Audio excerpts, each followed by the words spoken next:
Bonjour, donc nous sommes ici aujourd'hui pour vous présenter le projet EcoCapture et ses différentes parties et les différentes questions scientifiques qu'on a souhaité adresser. L'idée de départ, c'était de considérer que certes on a des outils cliniques très utiles et qui ont fait leurs preuves pour évaluer les pathologies du lobe frontal comme l'apathie, le sujet qui nous intéresse, ou la désinhibition. Mais ces outils souffrent d'un biais méthodologique qui est la subjectivité, bien entendu, puisqu'on demande à des patients qui manifestement ont des troubles du comportement ou des fonctions cognitives de faire un effort d'introspection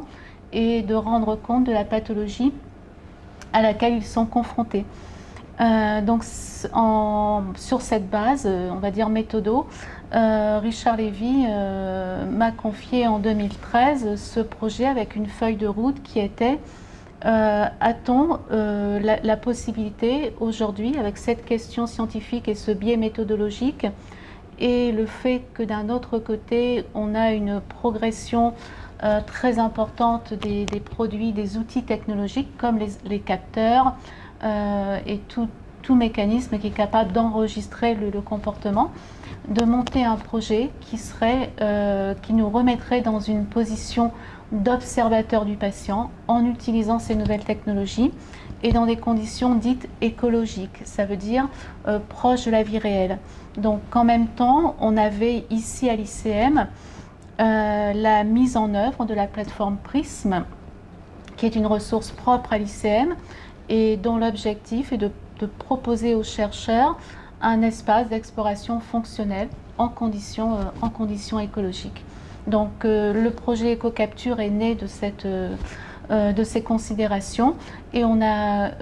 de 2015 à aujourd'hui développé ce qu'on appelle aujourd'hui EcoCapture AtLab.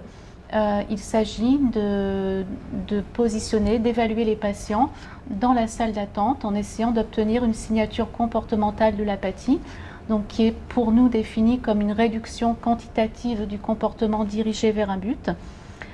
et de différencier les différentes formes d'apathie. Depuis 2018, on a considéré qu'il était temps, même si ce projet EcoCapture AtLab est toujours dans sa continuité, d'initier, de passer du laboratoire au domicile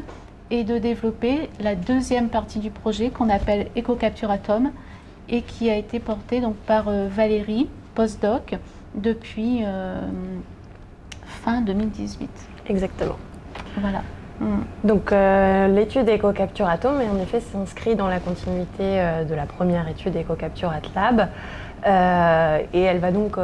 permettre d'aller plus loin dans l'approche écologique que nous voulions développer, en déplaçant le contexte de recherche du laboratoire au contexte de la vie quotidienne du patient, ce qui va nous permettre aussi d'étendre en fait l'objet d'étude à non seulement donc, le patient, mais de manière plus large à l'écosystème du patient et de son aidant. Donc l'idée dans l'étude va être de suivre pendant une période d'1 mois une soixantaine de couples, parmi lesquels donc des couples patients-aidants et des couples sujets-contrôle. Sachant que donc, parmi ces couples patients-aidants, les patients donc, seront soit atteints de maladie d'Alzheimer, soit atteints de démence frontotemporale dans la variante comportementale, ce qui permettra d'avoir des niveaux variables d'apathie.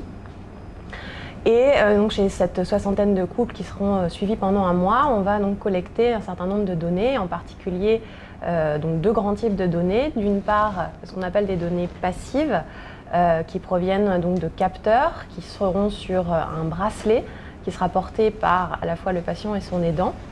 Et d'autre part, ce qu'on appelle des données actives pour compléter, qui viendront donc de questionnaires disponibles sur une application smartphone qui seront complétés par les aidants.